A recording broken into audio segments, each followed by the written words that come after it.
All right, we're recording now. My hope is that I'll change a life today, either by making you curious and confident in your ability to include modalities like this in your practice, or by you helping a patient by referring them to someone who uses these modalities.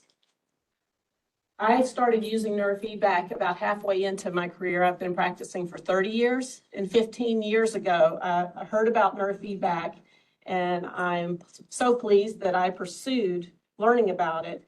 And what I'm going to do is tell you a little bit about what neurofeedback and biofeedback are, just to orient you a little bit, and then I'm going to tell you how I learned about it and how I became so excited about it. And I'm going to touch on the 4 R's, research, regulations, that sort of thing, primarily because I want you to feel more confident navigating the information, because there's information from total skepticism into panacea. And I want you to have some of the experiences or knowledge that I've had, that I've acquired over time looking at misinformation, good information, and my experiential knowledge about using it. Okay. It's not the beta state. Okay. So one of the things I want you to keep in mind as we think about this is, what is your experience of treating chronic conditions, and what do you believe about treating chronic conditions in medicine? A life-changing book is included. If you get these slides, it lists the books that I mentioned. Was written by Wayne Jonas, and he was the former NIH Integrative Medicine chairman. And he wrote a book called How Healing Works. He investigated placebos, he investigated indigenous healing, and he proved that indigenous healing doesn't work. Then he had patients come in who he could not get better, and they had gone to experience indigenous healing and came back healed or tremendously better. So he took another look, and what he discovered were that when treating acute conditions, silver bullets work. You need to get your broken leg set, you might need an antibiotic. But when we're treating chronic conditions, which is most of what we treat in medicine, we need to have a more holistic approach. It needs to be imbued with meaning. And then the third item here is what I want to talk about, is the regular stimulation of a biological response. Essentially, biofeedback and neurofeedback are successively rewarding, increasing approximations of the physiologic behavior that we want to see manifested. So improvement in the heart rate variability, improvement in your EEG, improvement in the infrared output from your frontal lobe. So it's a learning paradigm. So we're going to exploit conscious windows, like a digital reading of your hand temperature, that's a conscious window, into the unconscious autonomic system, a part of us that can figure out how to open up our arteries or tighten them. That's totally unconscious, but there are windows into that. And the windows are things like these measures that we are constantly measuring in medicine, but we are not exploiting these measures to provide feedback to patients so that they can change these measures with their unconscious brain and body response to feedback. So once we take the measure, we provide feedback. Audio, it can be a vibrating pad. We just have to give the patient some indication of whether they are raising or lowering their physiologic output in the way we're requesting them to. So what I use in my practice is EEG neurofeedback. And now this is one of those information overloads where you can have traditional EEG neurofeedback that is the same kind of neurofeedback that has had CPT code, a billing code, since the 70s, late 70s. There are many other forms of EEG neurofeedback. Patients can order them off of online and apply things to themselves and give themselves neurofeedback. Those devices can be totally unregulated, or they fall under, everything falls under FDA and FTC regulation, but they may have not been cleared for any indications, and there's no one checking to make sure the measures are actually good measures. So, and you have many different kinds of EEG neurofeedback. I use traditional EEG neurofeedback, which is one or two electrode sensors, EEG sensors on the head. And it's been used for many years for attention disorders, mood issues, autism, spectrum disorders, PTSD, brain trauma. I also use forms of, I use another kind of neurofeedback besides the traditional EEG neurofeedback. I use a coherence neurofeedback that's an emerging form. It has less evidence for it, but it can be very effective because it explains connectivity between the brain regions. And then someone. So I also use a form of neurofeedback called passive infrared hemoencephalography. It's a more simple form of EEG of neurofeedback to use, and it simply measures the infrared output from the prefrontal cortex. And it's one of my favorite ones to use because the prefrontal cortex, if you activate that and you have a person more able to activate their prefrontal cortex, then you will have a person who's in better charge of their brain, because the prefrontal cortex regulates the rest of the brain. I'm sorry to interrupt. Can I keep talking or should I You stop? can keep talking. I just wanted to let you know I'm coming in here just to fix something real quick. Okay, Jeff. You don't have. So that's a picture of someone receiving traditional EEG neurofeedback.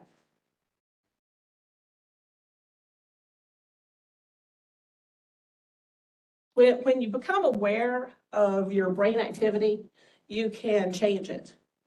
So this patient has an EEG sensor on his head, and he's looking at that monitor that's giving him the feedback. The therapist looks at the other monitor and can look more closely at the EEG and whether the patient is learning in the way what you want them to learn. This is someone receiving PIR HEG, the passive infrared hemoencephalography neurofeedback. I call it infrared neurofeedback.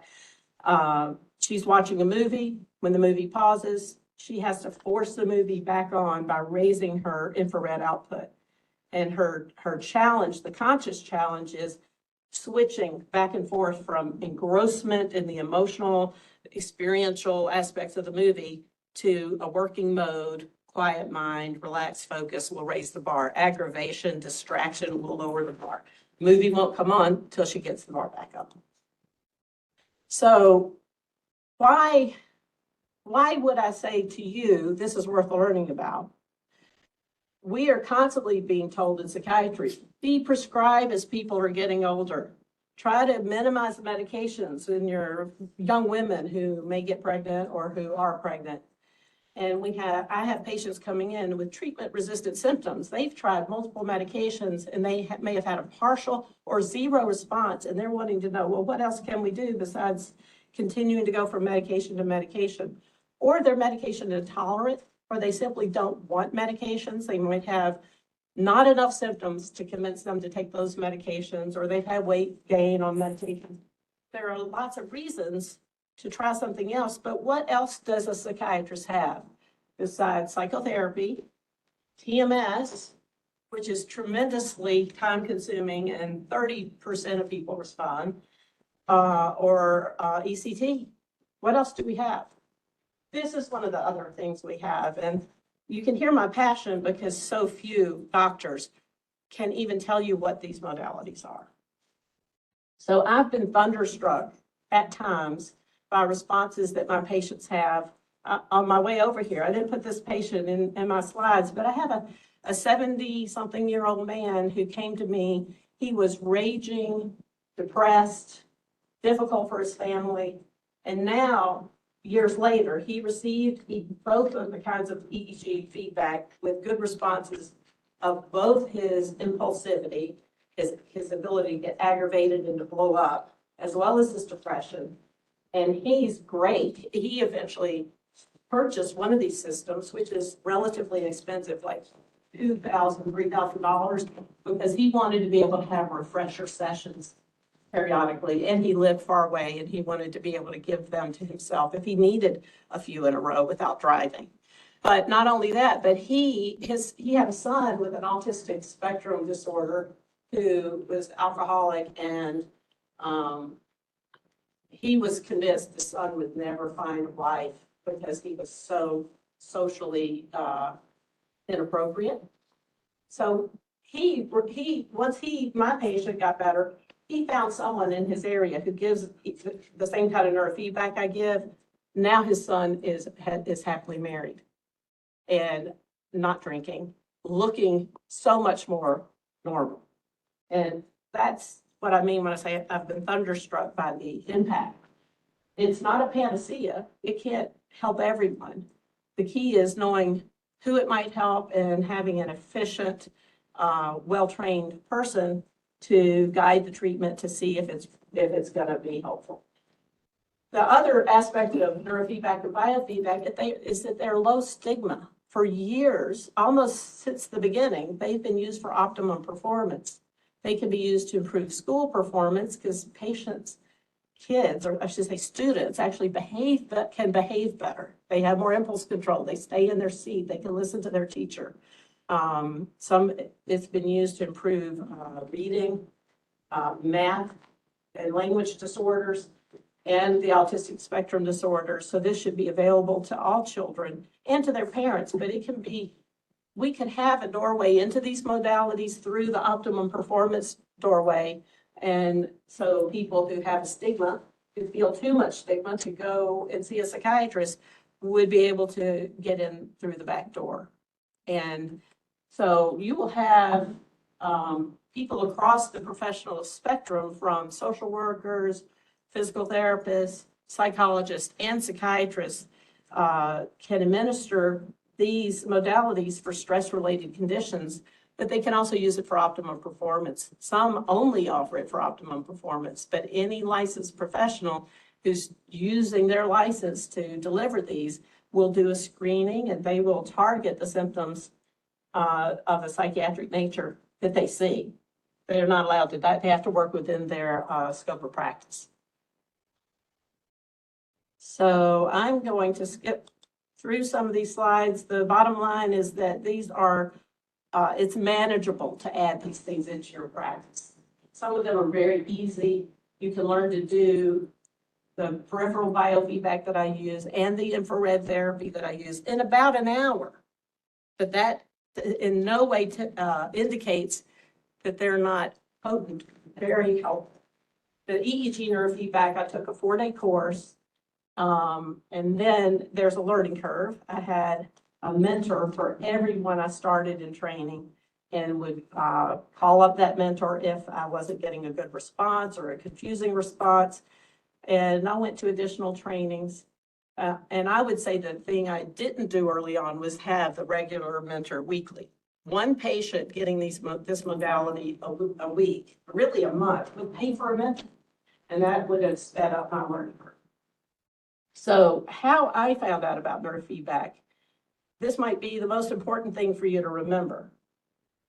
I ran into a couple of social workers at a lunch counter. I was just ordering a sub, and I found out they were social workers. We started talking, and they said, well, we're doing this thing called neurofeedback. And I'm like, well, what's that? I've never heard of it. I went to Hopkins, and I never had heard of neurofeedback.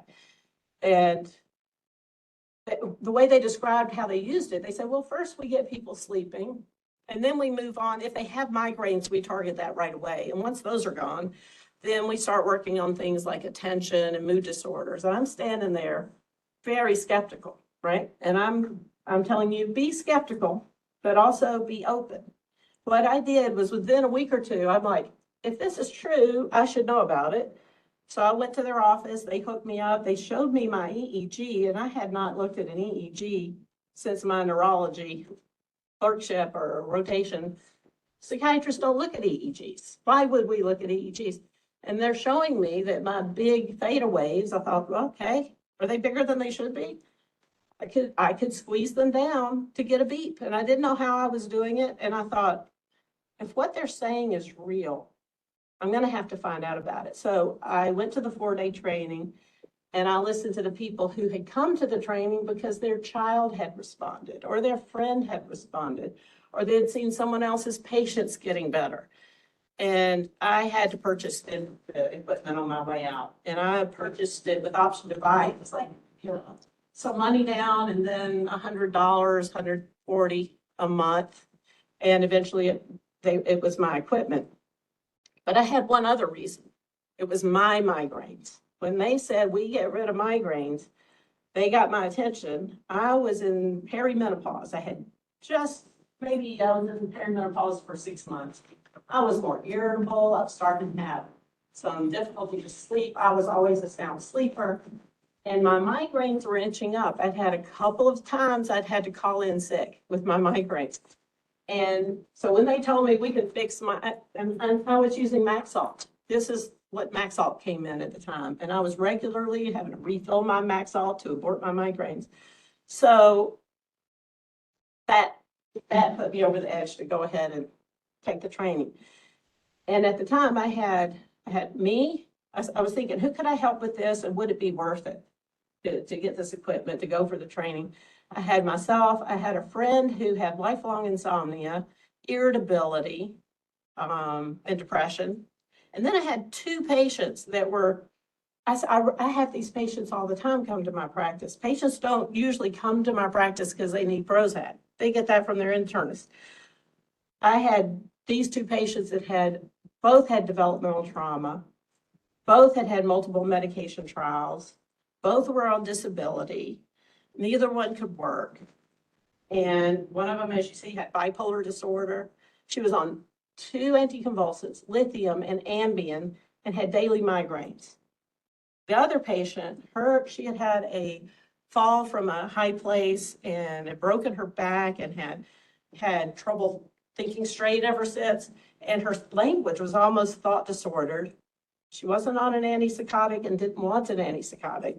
So I thought, I'll talk to these 2 patients. Might they be interested in this if I believe in it after I come back? And they said, I want it. So like I said, I've got 4 people lined up and I will learn something about this modality.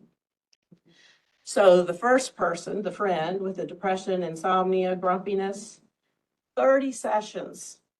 He didn't see anything different, but he had suffered so much, he was willing to keep trying with my enthusiasm. Within the next 10, I could see he was changing. He was looking like he had more energy. 10 more sessions, he would not accept anymore. He said, I'm good.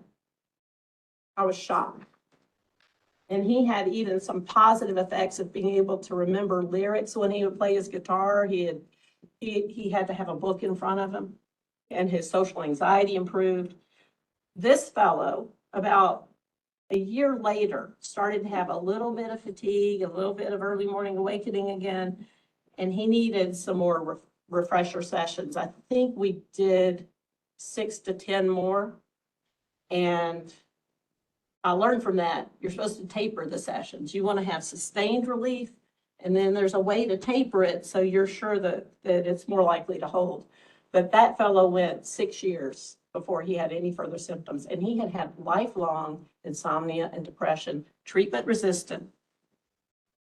That's amazing. For me, once I got him going, I started training myself. And what I want you to hear is I was a rookie at doing this. I was putting electrodes on myself. I had the therapist screen over here, and I was distracted with trying to adjust it. And I felt like literally I was not paying attention to the feedback more than 10% of the time. My mind would wander and I was like, what's this doing?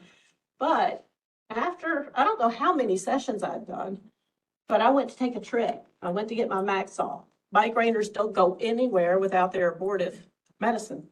I checked to make sure I had some. They were full and expired. So it had been months that my migraines were better. And I had just not noted it. I was thinking, well, maybe it'll help with some ADD. I just kept going and my sleep got better. My PMS got so much better that I had to start writing on the calendar when I was supposed to have menstruation. I always knew, I never wrote it down because I'd get irritable and thin-skinned. That, again, was, how could I not be passionate about this after seeing just something like that? But the other two patients also got much better. The one with bipolar disorder and migraines, she had almost daily headaches. She didn't have any more headaches after the beginning trainings. She went off both of her anticonvulsants, and from a hefty dose of lithium all the way down to about 300 milligrams of lithium.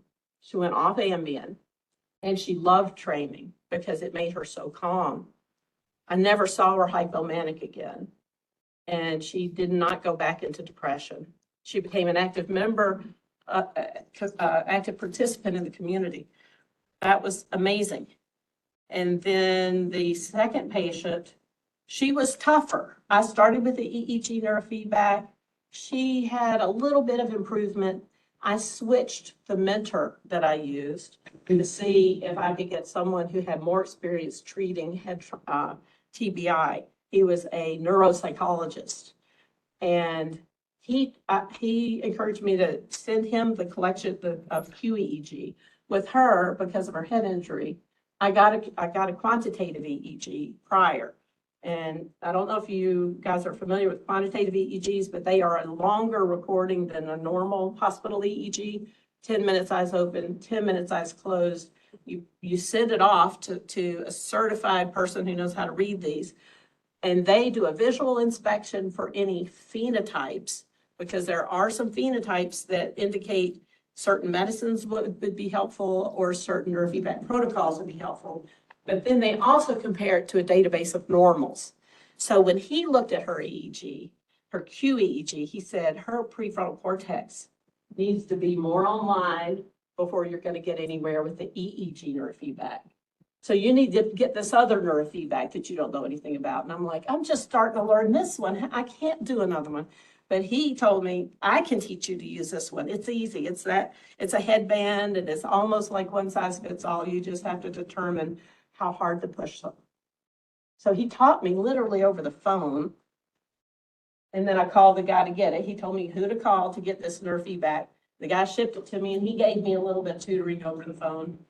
And I was told, with this patient, give her this training, only have her turn the movie on like once. It'll be too much for her otherwise, but give her 3 a week, even if she doesn't change. And I'm like, oh, this feels crazy. I don't think I can talk her into that. She wanted to do it. She did 30 of those. Then he told me, train her up front, train connectivity across the prefrontal cortex with EEG neurofeedback now. So I saw a little bit of benefit from those 30 PIR HEGs, but the big change was when I added EEG neurofeedback after that. This woman was almost thought disordered in her speech, and her speech just smoothed out. She was actually in group. The whole group was amazed that she became normally conversant. And again, I learned so much by just these two patients. I'm going to skip ahead. I'm talking in these about just having a good mentor. I want to make sure I give you some information on how I think about what comes out of our medical journals about neurofeedback. This was the most, you can imagine how dismayed I was to see this kind of title. Is it time to give up on neurofeedback in the American Journal of Psychiatry last December? But I can tell you I was less dismayed when I saw what they were using to put a title like that. When the study that it was a companion piece in this journal was on fMRI neurofeedback. fMRI neurofeedback is not even used in clinical practice. And it was 2 weeks of fMRI neurofeedback on an attention disorder, and it showed no results. Well, go figure. So what this is it's a bait and switch, right? We're going to tell you about neurofeedback and why that is irrelevant. Well, they told you about a neurofeedback that no one uses. fMRI neurofeedback's like, that helps you see some things, but it's not the same thing as neurofeedback. So the right question is it used in clinical practice? No. Would we expect a clinical response in 2 weeks? No. So you have to know that neurofeedback has always been an underdog. Very few physicians use it. There are tens of thousands of clinicians in our country using neurofeedback to help people. They are social workers, psychologists, physical therapists, and they are not the majority of any of their professional organizations. So you won't see the American Academy of Psychologists endorsing it, except a tiny bit for attention disorders. It could be a primary treatment for attention disorders. At least they said that a few years ago. I don't know what their position is now. So the diversity is a wonderful strength. I've learned so much from neuropsychologists and social workers who have more experience, and nurses that have more experience in this than I do. But it is a problem that so few people are doing it that we cannot convince the professional organizations to take a better stand on it. I'm constantly engaging with the APA now, trying to get them to at least describe what it is in the treatment guidelines. I'm not going to get into detail on these. You can get these slides later and read them, but they're essentially quotes that show the skepticism that many physicians have about what we read in our journals now because of our perceived conflicts of interest. So something else to know when you're hearing or deciding whether you can use these modalities is that medical devices require a different level of study than medications. So what I told you I use a medical device for the EEG neurofeedback. I use a wellness device for the peripheral biofeedback and the PIR HEG. Wellness devices can be used in the treatment of stress-related conditions in a comprehensive approach. What the FDA and the FTC are designed to do is to make sure you don't make claims that you can't prove or point to research for. So if you use the wellness devices, you can use them for optimal performance, you can use them for relaxation, you can use them to improve your treatment of stress-related conditions. It's important to not say, I'm going to cure your TBI with this wellness device. On the other hand, with the EEG equipment, that's a medical device, not a wellness device. With the medical device, those have approvals. That's the same as how medications have indications. The medical devices, these are HCC medical devices under the HCC FDA regulations. As long as there is any approval, we can use those off-label. Just like when I was in my psychiatric training, we were seeing all these great emotional responses to the anticonvulsants in our seizure patients or TBI patients. So we were using the anticonvulsants off-label in psychiatric conditions well before they had indications. So what we have with the medical devices are approvals for things like PTSD, panic disorder, anxiety. So we can use them off-label in any of the medical conditions that we feel are appropriate as clinicians. The important thing is that we're practicing within our scope of practice. So you would not want to see a physical therapist who knows how to do EEG neurofeedback claiming to treat depression. They might treat the depression, they might help the depression with the neurofeedback they're doing, but they don't need to be making that claim. So there's some, learning how to talk about it. So the right question to be asking is, do very safe medical devices require the same kind of research for FDA approvals or the same evidence for off-label use as medications that enter the body and have those related toxicities? No. They actually get their approvals with much smaller studies, maybe 50 to 80 patients. They don't have to do a sham control, a placebo control. They simply need to have an objective measure that shows that it outlasts placebo. That's a much lower bar. But all the medical journals and the AMA and APA, they're saying, no, we want a study that's just like the drug company studies. And the EEG manufacturers don't have, the equipment manufacturers are not going to do studies like that. They can't afford it. So the judgment to make is do I have enough evidence? So an example I would give you of a doctor I encountered 10 years ago, old guy in Chincoteague. He was famous for his manner, right? He would see a patient come in with a neuroma. It's a painful condition in the foot. And the solution is an insert to lift the bones. He would take a piece of cardboard, fold it up, stick it under somebody's insole, and there they go. They didn't have the money for an insert. Did he need a drug company kind of study to support what he was doing? No.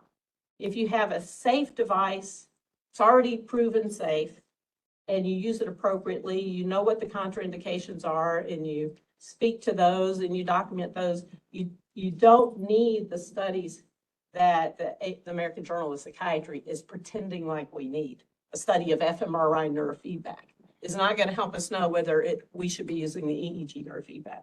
So again, I'm going to skip over these slides, but just briefly mention that we have in Maryland the oldest mental health advocacy organization, second oldest in the nation. They published a publication with authoritative neurofeedback researchers involved, science journalists involved, and they reviewed the literature. And what they described is that neurofeedback is efficacious and well used in a variety of mental health conditions. So that publication and then the Kennedy Forum also did a listing of efficacious approaches that were being underutilized. Their description was that the primary barriers to the adoption of these are lack of awareness by practitioners. That's why I'm here. If I can make one of you more aware and confident in the use of these, I'll be delighted. This is just, more of their statements supporting the use of EEG neurofeedback. So again, the right questions: can psychiatrists and other physicians use Class 2 medical devices off-label based on clinical judgment? Yes, and it's not investigational. Insurance companies try to claim it's investigational. It's not investigational when we use something off-label, medications or EEG neurofeedback. I've already covered that. So again, we need advocacy, not more research. Research is great, and there are a lot of articles out there. If you want to look it up, I would go to isnr.com. I've listed that in my slides, and they have articles on use in traumatic brain injury, Parkinson's. I've heard my colleagues talk about taking Parkinson's patients and getting them on less L-DOPA and getting them from not being stuck in the corners trying to turn around, being able to get the spoon to their mouth. It's a shame to me that we aren't finding neurologists using this. It's rare. I have a few neurologist colleagues in the field of neurofeedback. This is a study on migraines. So I want to talk to you about more about what's involved in giving the neurofeedback. What does it look like? So I want you to think about optimum performance just for a few minutes. Look at these three pictures. How are they alike? How are these like brain performance, right?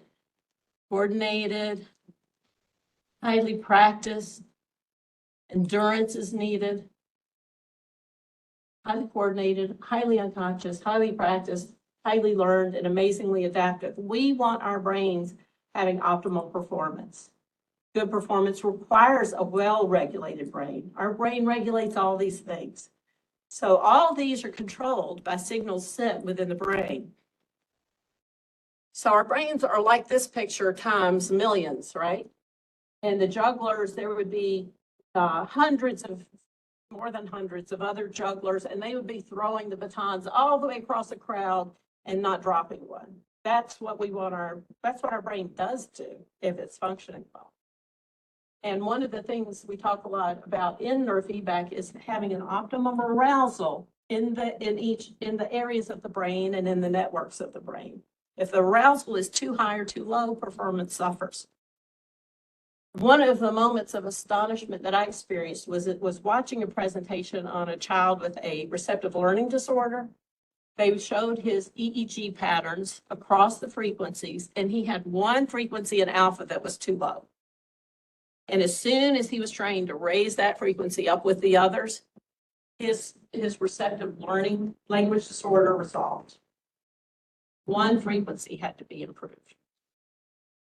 So what happens when areas of the brain are underfunctioning? They're more like this kid. He hasn't learned yet to regulate his motor and his balance, but a wobbly brain is similar. So neurofeedback is like adding a tail to a kite, a centerboard to a sailboat, training wheels on a bike. It's also like fitness. Patients have to learn to be able to raise certain frequencies and hold them there with some endurance and do it when on demand. So we're not trying to change the resting EEG. We're trying to teach the person to change their EEG in a desired direction. So we target specific electrical activity, and then we look to see if the functions associated with that improve. So again, we collect a measure like EEG, we feed it back, patient learns to control it. And you can't really talk about neurofeedback without talking about brain locations. As you know, we have the sensory motor strip. That's where we would train someone for the motor issues after a stroke. We can train for improved cognitive ability after a stroke. If you wait more than a year, you can't help their motor anymore with the neurofeedback. You've got to get to them before a year goes up, but you can still help them with the cognitive. If people have sensory integration issues, like the autistic kids, a lot of children have sensory integration issues, we would train in the back of the head where the association somatosensory cortex is. If they have trauma, we would train them likely locally and then on the temporal lobes where the amygdala is lying underneath. So it's location, location, location. And there's a very detailed interview that we do to try to figure out where on the brain and what frequencies we're going to target initially. Then we watch to see how the response is and do some adjustments, might move around on the head or train for a while centrally and then move laterally or forward. This is what it looks like. This screen was amazing to me as a psychiatrist sitting down with this group of social workers and psychologists. We were all going to learn how to change the EEG, and I had not looked at an EEG since I was in residency. So what you'll see up at the top is the raw band, and then underneath, this is the screen I use when I'm helping patients shape their EEG. Underneath is the raw band is filtered for the frequencies that we want to train. So that first inhibit are the slow waves, alpha or theta waves, delta waves. The other lower inhibit is the faster waves that are often associated with anxiety or too much muscle tension. And then the mid-range waves are the sensory motor rhythm, SMR, usually 12 to 15 or 15 to 18, SMR beta.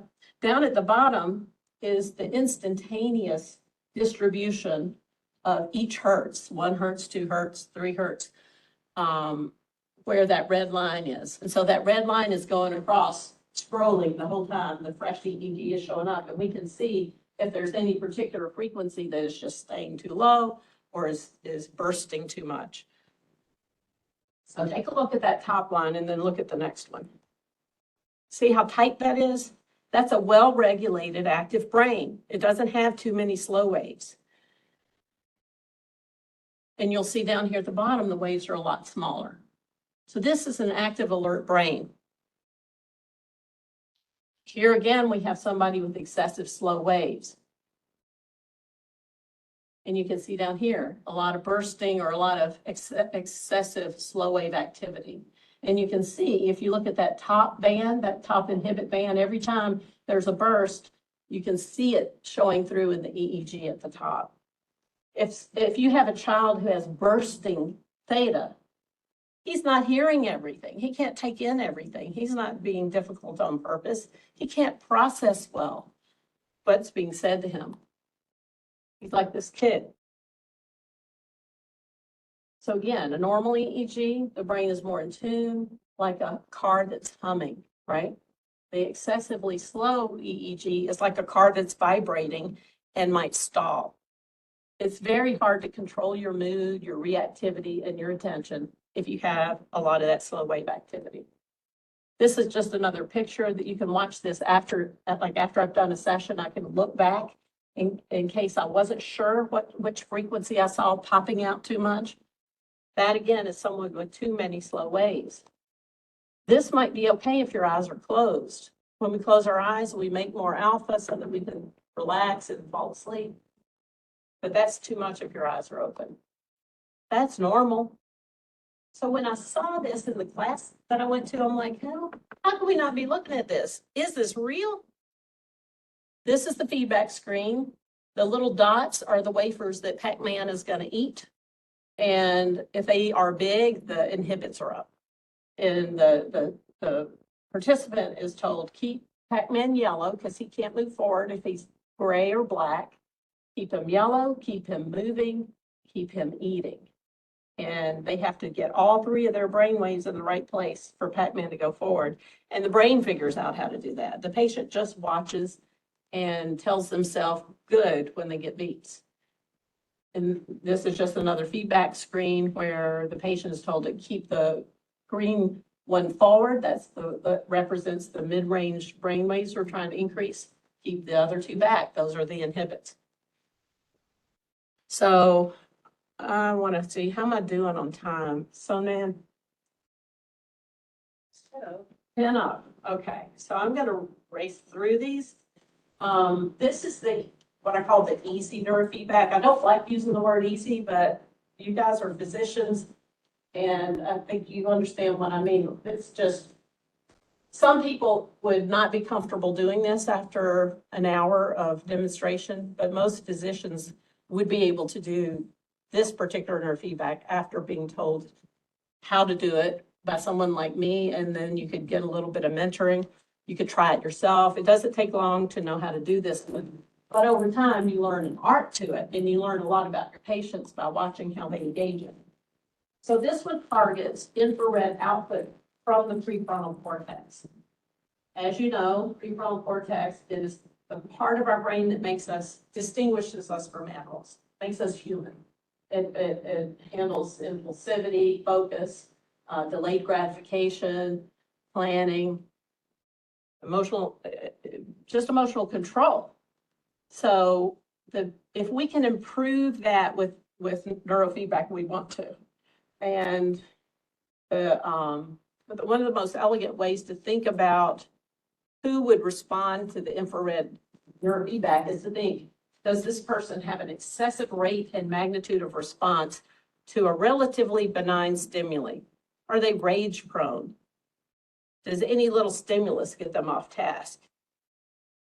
Sometimes depression, panic disorders, very anxious people, and especially post-concussive patients.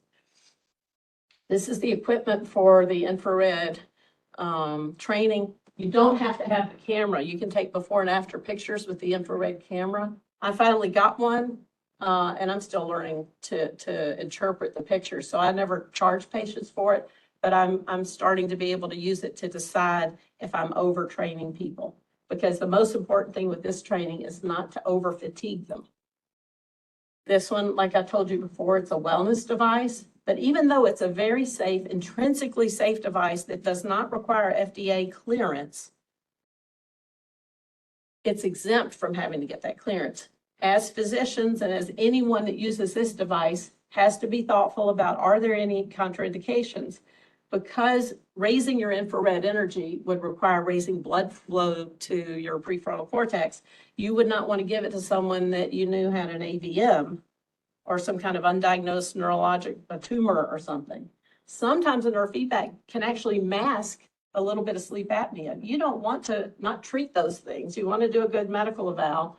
And if anybody has anything neurological or they're under the care of a neurologist, or I'm not sure whether it's migraines they have, I'll talk with a neurologist. Or I'll hold off, I'll do something different. This is what it looks like getting this training. This is the edge of the movie screen. While the patient's watching, the movie keeps playing. There's a simple bar that shows up as soon as their infrared energy drops.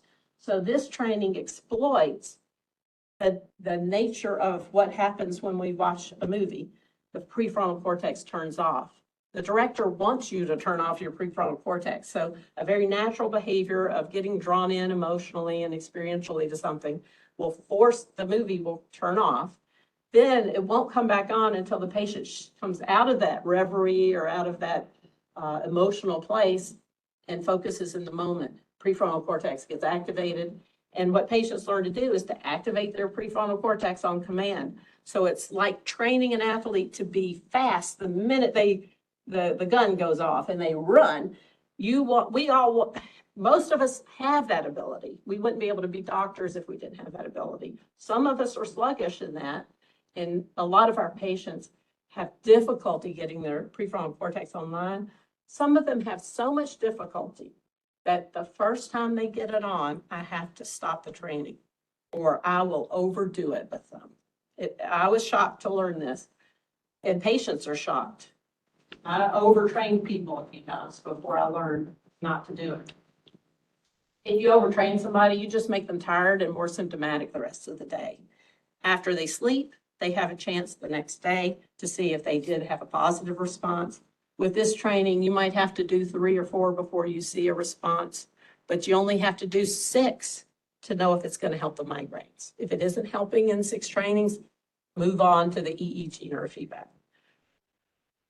So mostly what the clinician is watching here is not so complex as looking at the EEG and figuring out, what to train, which takes longer to learn. With this, you're really watching for fatigue and whether the patient needs more support and coaching in how to quiet their mind and not strive.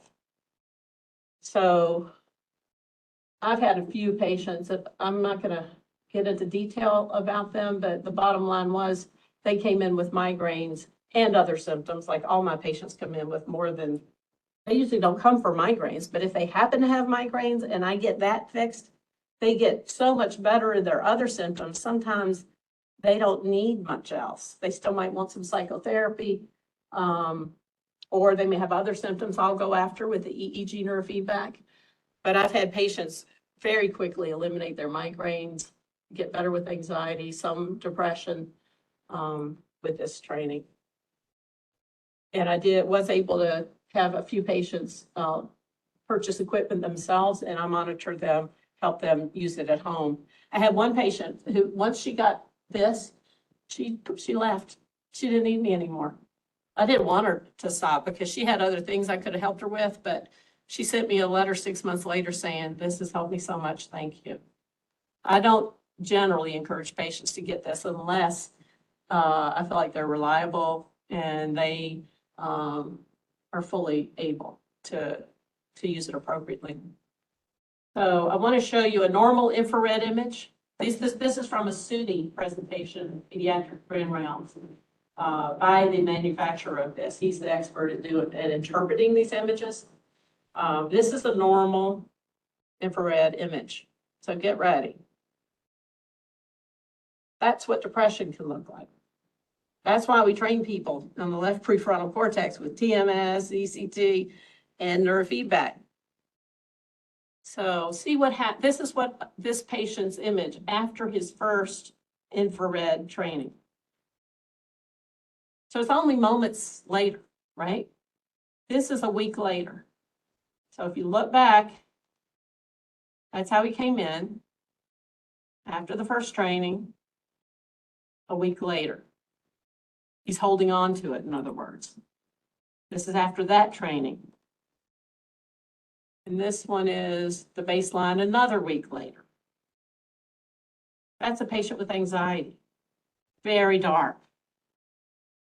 After her first training. This is a week later. She held on to a little bit. This one is the end of the second session. This is her baseline for her 5th weekly session. That's after that. She had a good response. So what I want you to remember is, again, why is it that neurofeedback can affect such a broad spectrum? We get accused of saying that we're a panacea. Neurofeedback's not a panacea, but it has lots of applications just like anticonvulsants do, because it helps regulate specific areas of the brain. It depends on what area of the brain you're working on, what symptoms it improves. So I am going to run through these and briefly tell you a little bit about the peripheral biofeedback. The peripheral biofeedback is something that if you purchase the equipment, one of them I use is a hand warming thermometer, $25. You can have patients get their own. Teach them. It takes me a session to teach patients about doing hand warming, and then I have to persuade them to practice it at home, right? One session. And when they come in, I could have, if I had a nurse working, I do have a tech working with me, I can have them work with the tech, or you can have them work with the nurse to practice the hand warming and to follow their homework. The other one I use is heart rate variability.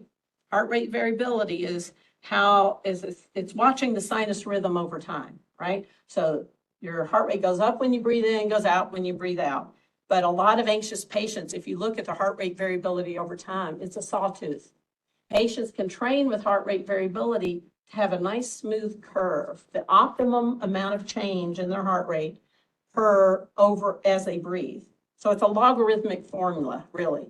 But what happens is that when you train patients, you give them some coaching and you give them the feedback so they can watch their heart rate variability, and they learn to improve that over time. They become able, just like a person at the starting line of a race, they are able within seconds to change their state. So they can start to feel themselves getting anxious, or their brain will notice it before they even feel it when they've gotten to enough practice with this, and they can change their state within the first 2 breaths. So they can go from when they would have panicked about giving a presentation, they can think about their breath, calm down, they can warm their hands, soften their breath, and their heart rate variability can go from that to that. And that's a powerful thing to train a person to do. Patients can learn to do this with the 1 hour of coaching them and your phone, a sensor. The sensor costs about $175, but you can use it on patient after patient. You can use it on yourself. And so once you've spent an hour with them, coaching them, you can follow-up sessions. You can ask them, have you been practicing what I taught you? Just slowing your breath, soft, slow, breathing through your heart area. You know, there's coaching, but then you can hook them up. And after the first session, you can save their performance. Then you can check again, and you will see that they learned from getting feedback 5 minutes in a weekly session. And the rest of the time you can spend doing psychotherapy. You can have a nurse doing this with them. With the hand warming, I have patients chart their progress. They don't have to do anything but practice with the heart rate variability. So I really raced through that, and I'm thinking, the other thing I would mention to you is that as doctors and really all the other clinicians that use these modalities, you still have to think about their medical condition and any complications that could come up. With the EEG neurofeedback, you would be watching for any risk of seizure, of an unstable brain. And if anybody has a history of head trauma, usually with seizure head trauma, you collect a QEEG. With the hand warming, people can need a reduction of their blood pressure medicine. With the hand warming, if patients learn to warm their dominant hand consistently, then their non-dominant hand, and then their feet, once they start doing their feet, their blood pressure, pre-hypertension can come down. But if they have been started on antihypertensives, they can start getting dizzy and be over-medicated. With the EEG neurofeedback, if you're successful, they will start having side effects of their psychiatric meds if you don't reduce them. So it's not inconsequential. It's important to be adjusting meds, collaborating with other physicians. So I feel like I really flew through that. And if anybody has questions, I'm happy to hear those.